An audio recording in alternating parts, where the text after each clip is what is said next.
Hello, everyone, and welcome to our The 13 Ghosts of Scooby-Doo talk. What a breath of fresh air this one is. I don't mean the show, I mean the fact that I'm talking about a show again. Writing fan fiction is nice and all, but it does get exhausting after a while because the research I do when I'm making those takes up way too much time.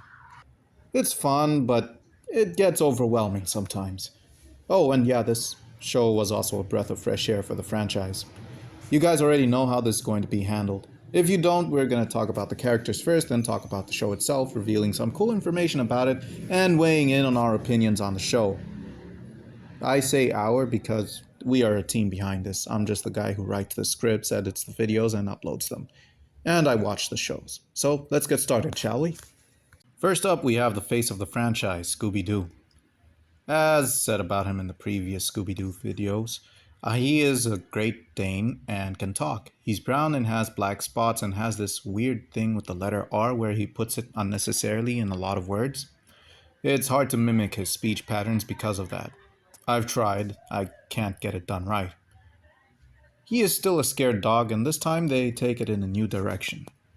Then there's Shaggy. He went through an outfit change in this show. Instead of a green shirt with red pants, he now wears a red shirt and blue pants. He's still the coward he always was, and somehow he's played as a total idiot, especially in the pilot episode. It served the story, I guess, but still. We welcome back Daphne Blake. She's back for the third show in a row as a main character while Fred and Velma get screwed over. She also changed her outfit for the show, and it looks like she gained a little weight too. It must be the stress eating from all the scary cases that she has to solve. Her hair is also styled a bit differently. She's still very good. Very, very good. Very, very, very good. I love redheads. She doesn't really take the position of leader in this show. This time around, there isn't really a leader. Everyone just sort of contributes. She does keep the team together, though. Lastly, on the returning characters, we have Scrappy-Doo. He is Scooby's nephew and likes to act tough. This show toned it down a little bit, and now he runs away, but is still always ready to throw down whenever the situation calls for it. He also toned down on his catchphrase, too. I'm guessing the character as a whole was toned down for this show. New on the block is Flim Flam. I don't know about him. Maybe there was something about new characters who are fast-talking con artists back in the 80s. Or maybe he was just the really cool kid that kids at the time wanted to be like. Anyway, he's a con artist that lived in a village in the Himalayas that was cursed, and was clearly not liked by the people there due to his scams.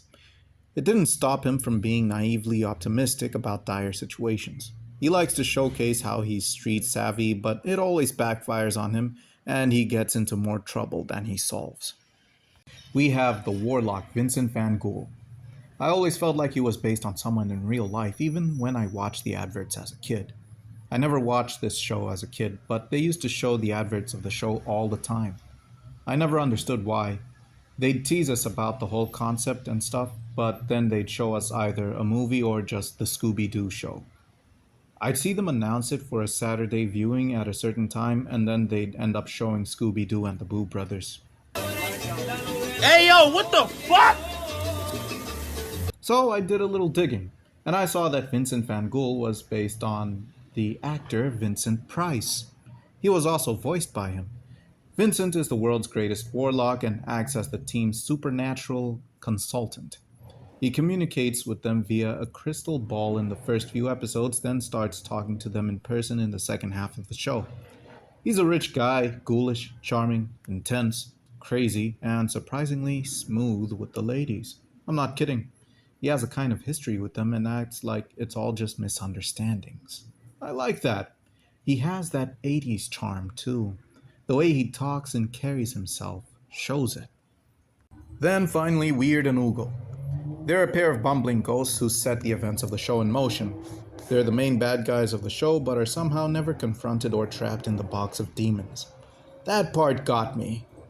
They follow the Mystery Incorporated gang around the world and try to stop them from capturing the escaped ghosts, and the gang never picks up on their interference, even after interacting with them directly. I guess it's cartoon logic. They are idiots, they mess up a lot, and often don't know what they're doing or what exactly it will lead to. It seems that they don't really understand the forces that they're dealing with. They just seem to want somebody to follow as the ghosts that they release wreak havoc. So there we have it with the characters. Now let's talk about the show. The show was released in 1982 and ran for one season of 13 episodes. It tells the story of how the Mystery Incorporated gang has to go around the world capturing ghosts that Shaggy and Scooby released. Only the ones who release the ghosts can capture them. It's a very interesting premise and changes the way Scooby Doo is approached. Now there's an ongoing story that persists throughout the season. This change was very good. We finally got a serialized Scooby Doo show instead of the usual. This was a nice touch and did well in justifying the existence of the show. After reading a lot of the comments online about the show and how the previous Scooby cartoons were received, it was nice to see that many people agreed. This was a needed change of pace. The voice actors remained the same, obviously with the addition of the new ones who voiced Vincent and Flim Flam. Let's not forget Weird and Oogle. The characters were written well, and like I mentioned before, Scooby actually has a different take in this show. In this show, he actually gets tired of ghost hunting and develops a sort of PTSD from it. He even quits. Of course, this leads to a horrible future where the ghosts have taken over the world and he has to stop it from coming true. Yeah, they had one of those episodes. I mean, why couldn't Shaggy just find another more courageous dog to help him out? Or maybe he could have, but Vincent thought it would be too much work, so he made Scooby see that future where Shaggy didn't. It was all part of the grand design. I like the name Vincent Van Ghoul. It reminds me of the time when adding the name Van to another name made it sound cool and mysterious. Yeah, there was an era like that. 90s kids will know about this era. A character didn't have to have a first name, they just had to have Van and then a surname. Those were good times. They were simple times. And good times. Anyway, he's probably the most layered character in the show, and not to be controversial or anything, but it kind of sucks that the main cast, who we're all familiar with, became so simple that you can describe them in one sentence. We take what we can get, but it's still a bummer. Even if they are simple, we still can't get enough of them. What's going on? Sensational. Flim Flam. Well, we already get it from the name. He's a con artist and tries to add a lot of levity and humor, which is what Scrappy Doo was supposed to do. I guess Scrappy had been around for so long that they needed to introduce another character to do the exact same thing he did for the brand, even though he wasn't even necessary because we already had way too many characters in the main cast. Speaking of which, we don't get Fred and Velma at all this time around. I would think that after their couple of appearances in the new Scooby Doo mysteries, we'd get to see them make full comebacks in the show that followed. It didn't happen.